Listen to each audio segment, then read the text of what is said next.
안녕하세요. 쇼박스 돌파 매매 영상입니다. 돌파 매매는 영혼을 갉아먹는 매매입니다. 그래서 안 하기로 결심했죠. 그런데 왜 돌파 매매를 했느냐? 내동 매매했습니다. 원칙을 세워도 원칙을 지키기란 쉽지 않습니다. 사람은 누구나 심리적인 결함이 있기 때문에 언제든지 실수하게 되죠. 잘못된 습관인 걸 알면서도 잘 안 고쳐지죠. 돌파 매매는 성공할 때는 짜릿합니다. 하지만 매번 성공할 수 있는 건 아닙니다. 돌파 매매하는 계좌는 어떤 패턴이 있는데요. 평소에는 돌파 매매로 잘 법니다. 하지만 한 번씩 크게 맞는데요. 이건 돌파 매매가 안 맞는 시장을 만나서 그런 것입니다. 돌파 매매가 안 먹히면 그만두고 쉬면 되지 않느냐? 앞선 영상에서 설명했듯이 돌파 매매는 내동 매매를 유발하는 경향이 있습니다. 그래서 잘 안 멈춰집니다. 그래서 돌파 매매로 평소에는 잘 벌어도 안 되는 날에는 크게 당할 수가 있습니다. 양날의 검이죠. 그래서 결과적으로 돌파 매매는 하면 안 된다고 결론 내렸던 것입니다. 절제력이 있다면 돌파 매매를 지속했겠지만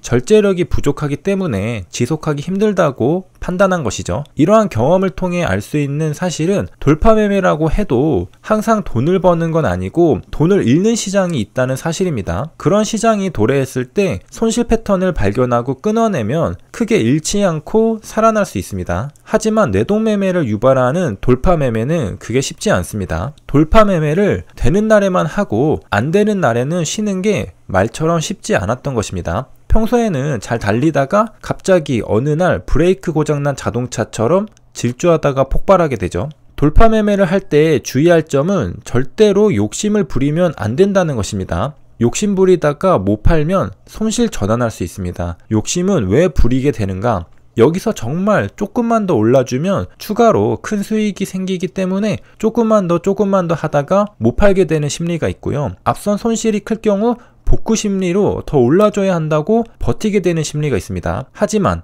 내가 바란다고 내가 바라는 대로 세상 일이 돌아가는 것은 아니죠. 주가는 주가가 가야 할 길을 갈 뿐입니다. 내 희망사항을 반영해 주지는 않죠. 그래서 욕심을 부리지 말고 줄 때 매도해야 하는 것입니다. 운이 좋으면 1% 수익을 보는 것이고 운이 더 좋으면 2% 수익을 보는 것이고 대박치면 3%의 수익을 보는 것입니다.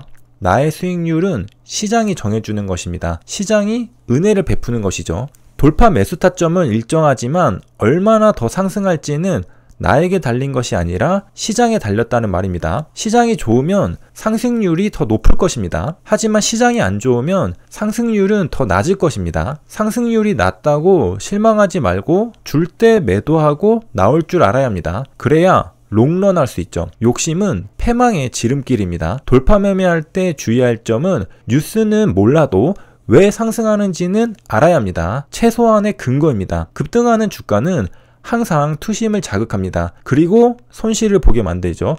왜 상승하는지도 모르고 급등하는 것만 보고 진입하면 꼭지에 사게 됩니다. 급등한 걸 뒤늦게 발견하고 뛰어들 게 아니라 미리 준비하고 있다가 돌파 매매해야 한다는 소리입니다. 그러기 위해서는 꿈틀대던 종목이 왜 꿈틀댔는지 그 이유를 사전에 알고 있어야 한다는 소리죠. 돌파가 일어나고 진입하는 게 아니라 왜 오르는지 이유를 알고 있는 상태에서 돌파가 일어나는 순간에 함께 동시에 진입해야 합니다. 그리고 돌파 순간에 진입한다는 건 돌파가 일어날 것 같다는 느낌을 가진 상태로 지켜보고 있었다는 뜻이 됩니다.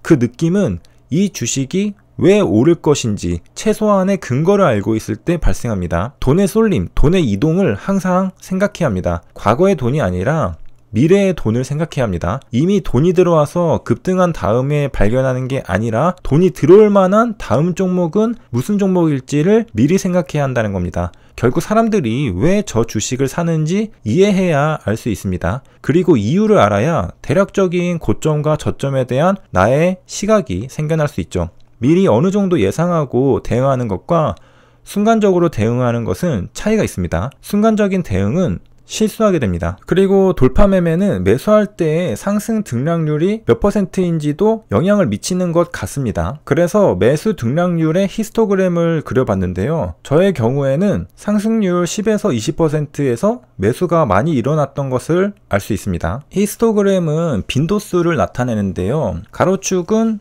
매수 등락률, 세로축은 빈도수입니다. 10에서 20% 사이에 매수했다고 수익이 잘 난다는 뜻은 아니고요. 저 부근에서 매수가 많이 일어났다는 뜻입니다. 저의 경우에 한해서죠. 그리고 해당 영상에 쇼박스도 대략 15%대에서 진입했던 걸 알 수 있습니다. 통계적으로 제가 가장 많이 진입하는 상승 등락률이라는 걸 알 수가 있죠. 이렇게 기본적인 통계 데이터를 토대로 그 다음 어떻게 하면 내 매매를 개선시킬 수 있을까를 고민해 봐야 합니다. 아, 나는 10에서 20% 사이에서 매수를 많이 하는구나.